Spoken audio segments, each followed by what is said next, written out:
Olá, seja bem-vindo ao canal Pensamento Crítico. Dando continuidade à série de vídeos sobre neoliberalismo, neste 10º vídeo, trataremos sobre um tema que tomou conta do debate neoliberal. O Auxílio Brasil acabará com o teto de gastos? Antes de iniciarmos essa nossa conversa, gostaria de pedir a você para se inscrever no canal, dar aquele joinha e compartilhar este vídeo com os seus amigos.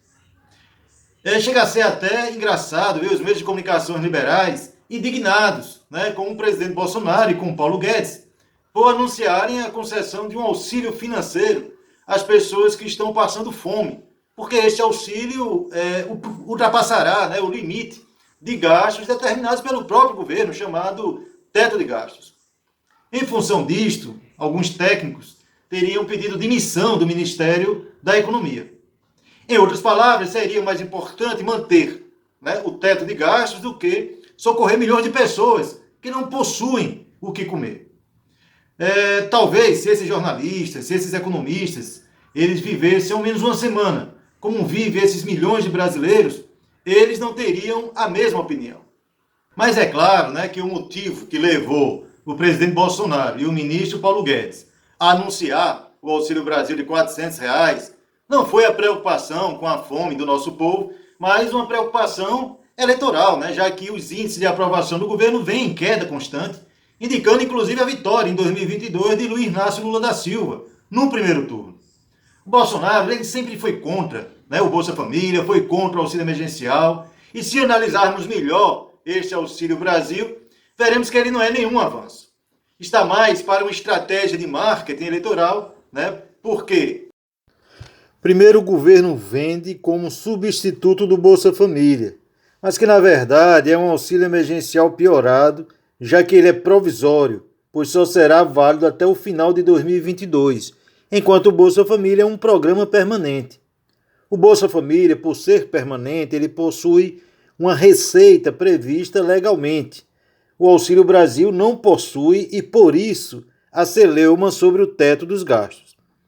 O Bolsa Família é um programa que funciona através de condicionantes, ou seja, para receber o benefício, a pessoa deve obedecer a algumas condições, como manter a carteira de vacinação em dias e que as crianças devem estar matriculadas, entre outras condições.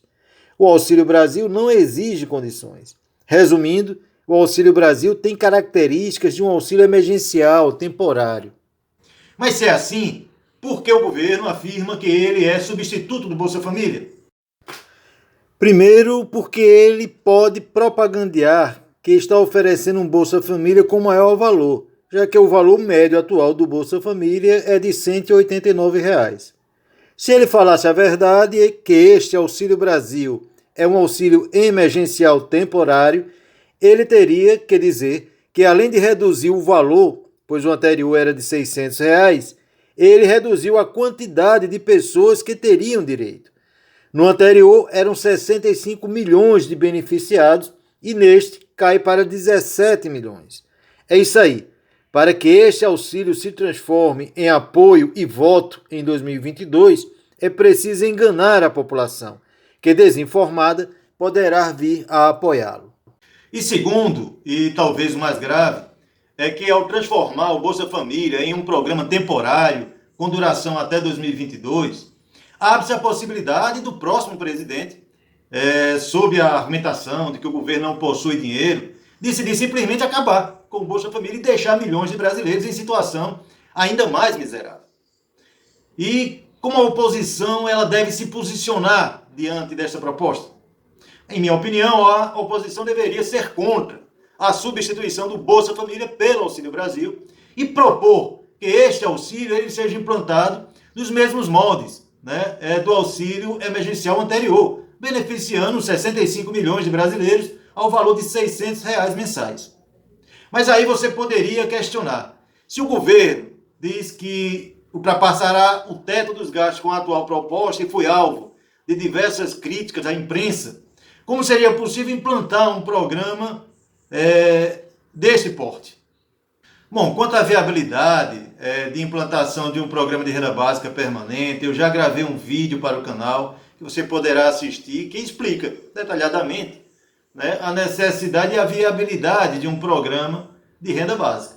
O que eu quero neste vídeo é discutir o que é e por que esta política fiscal ela é considerada neoliberal. O teto dos gastos, na verdade, ele é um dos pilares do pensamento neoliberal. Segundo os neoliberais, quanto mais o Estado se endivida, menos confiança o mercado terá, que o Estado poderá honrar o pagamento de títulos que o mercado compra do Tesouro, o que poderá levar ao aumento dos juros e, consequentemente, recessão e desemprego. Para isso, né, os liberais fazem aquela comparação ridícula com o orçamento familiar. Se uma família gasta mais do que a renda familiar pode pagar, é necessário cortar as despesas da casa. Essa comparação ela é ridícula e eu vou mostrar por quê. Comparando o Estado com uma família, poderíamos dizer que a renda familiar seria o PIB do país e as despesas da casa seriam as despesas e investimentos do Estado. O teto dos gastos da família seria o total da renda da família e o teto dos gastos do Estado deveria ser, segundo o governo, 90% da receita do Estado. Ninguém sabe de onde eles tiraram esse percentual, já que vários países do mundo possuem percentuais bem mais elevados e não estão em crise, como o Japão, que chega a 240%. Quando o total da renda de uma família ultrapassa o total das despesas, é necessário cortar algumas despesas até que se chegue a um equilíbrio das contas. Para uma família, isto é mais do que correto, já que a família não pode aumentar a sua renda de uma hora para outra. Mas o Estado possui esta prerrogativa e, portanto, diminuir os gastos e investimentos públicos pode não ser a melhor política fiscal. Você lembra como os Estados Unidos ele enfrentou a crise capitalista de 1929? Ele aumentou a taxação da renda, em especial das grandes fortunas.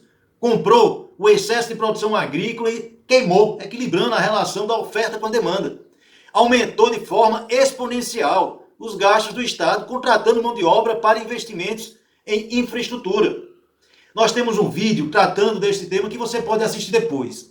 Esperar que o capital privado ele invista no mercado real, gerando emprego e renda em período de crise, é uma ilusão, já que ele pode ter um retorno melhor e mais seguro nas aplicações financeiras.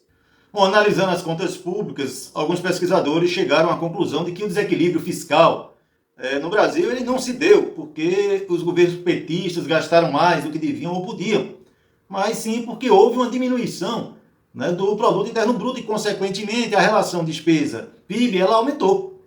Né? Isso se concretiza de 2014 para cá, durante o início do segundo mandato, né, da presidenta Dilma Rousseff, quando se implanta, né, uma política neoliberal de corte nos gastos e juros altos, né, mantida nos governos Temer e agora no governo Bolsonaro. Segundo o estudo, desde 2014, nós temos uma diminuição dos gastos em investimentos públicos e uma acentuada, né, queda na arrecadação com a queda do PIB. Bom, entendendo melhor, né, se o governo não deve cortar os gastos, porque isso é prejudicial à economia, como o governo pode aumentar a sua receita através de mecanismos legais? O primeiro seria uma reforma tributária que passasse a tributar mais a renda do que o consumo, tirando da economia real o peso maior da carga tributária e passando a taxar as grandes fortunas. É só lembrar que durante a atual crise econômica, aumentou no Brasil a quantidade de milionários, demonstrando como a atual política econômica e tributária ela é concentradora de renda. Nós temos um vídeo tratando deste tema e seria bom você assisti-lo. A segunda opção é a venda de títulos públicos, que é o que o governo fará para financiar o Auxílio Brasil. O Auxílio Brasil prevê um financiamento de 50 bilhões de reais, que poderá ser pago aos credores em anos. E antes de criticar este auxílio, que parece ter um custo alto, É bom lembrar que no início de 2020, Bolsonaro e o Guedes entregaram aos banqueiros 1 trilhão e 200 bilhões de reais, dinheiro obtido através da venda de títulos, com a suposta pretensão de financiar as pequenas empresas e que, ao final, só utilizaram 200 bilhões de reais, pois as garantias exigidas pelos bancos aos empresários inviabilizaram os empréstimos. Além do valor ser 24 vezes maior, ele beneficiou meia dúzia de banqueiros, enquanto o Auxílio Brasil beneficiará 17 milhões de famílias. Bom, isso é para você entender melhor o que é o capitalismo na sua fase neoliberal. Eles querem acabar com o Estado, que oferece serviços públicos gratuitos para que, com ausência de hospitais, de escolas e de universidades públicas, eles possam oferecer esses serviços a preços astronômicos, como ocorre, por exemplo, nos Estados Unidos, onde muitas vezes é necessário que as pessoas vendam a sua própria casa para pagar uma universidade para o filho ou fazer um tratamento médico. A melhor forma de fazer isto, é claro, é congelando os recursos para que o serviço piore e depois eles possam oferecer como solução a privatização de hospitais, de universidades e de escolas. O Estado ideal para os neoliberais é aquele Estado que arrecada impostos dos pobres, da classe média e entrega esses recursos aos banqueiros e aos multimilionários do nosso país e das transnacionais instaladas aqui no Brasil. Em 2016, o Congresso Nacional ele aprovou uma emenda constitucional proposta pelo presidente Temer que congelava os gastos públicos por 20 anos. Mas não são todos os gastos, são os gastos sociais, aqueles que são destinados que destinam recursos para a educação, para a saúde, para a segurança, para o transporte público, para o Bolsa Família, entre outros programas. Os gastos ditos financeiros, esses não estão inclusos no teto dos gastos. Essa lei ela é absurda sob vários aspectos. É um absurdo político, pois impede a negociação democrática entre a sociedade e o Estado de políticas públicas mais eficientes e que atendam melhor a população, já que o congelamento dos recursos ele está posto em lei. Ela é um absurdo administrativo, já que com o passar dos anos, os recursos financeiros eles serão insuficientes para gerir as políticas públicas.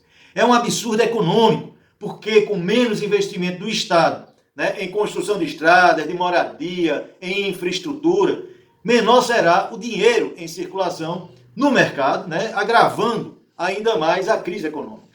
E ele é um absurdo também social, porque este congelamento ele atingirá exclusivamente os gastos sociais e os investimentos, piorando o serviço público e, em alguns casos, até inviabilizando esses serviços. Mas como isso vai funcionar na prática? O governo ele tem dois tipos de despesas que serão afetadas pelo teto dos gastos.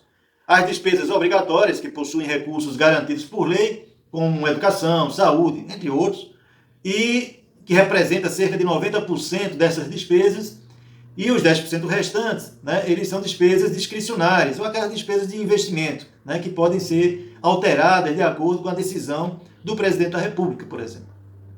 Uma das despesas primárias de maior repercussão no orçamento é a Seguridade Social. Não é possível ter um controle do seu aumento, já que, além da inflação, a cada dia centenas ou milhares de pessoas se aposentam e eleva-se assim os gastos nesse setor. Como existe um teto desses gastos, será necessário cortar de outro setor e aí as despesas discricionárias necessárias para o desenvolvimento da economia será o mais afetado. Não quero dizer com isso que os recursos destinados às despesas obrigatórias não serão afetados, porque a tendência normal é que os custos com a educação, com saúde, com segurança, eles aumentarão com o passar do tempo, sem que haja aumento dos recursos para cobrir estes custos, o que vai acarretar a piora do serviço público. Bom, eu vou ficando por aqui. Se você gostou do vídeo, dê um like, ative o sininho, compartilhe com seus amigos esse vídeo. E se você quiser nos dar apoio e assistir outros vídeos do nosso canal, inscreva-se.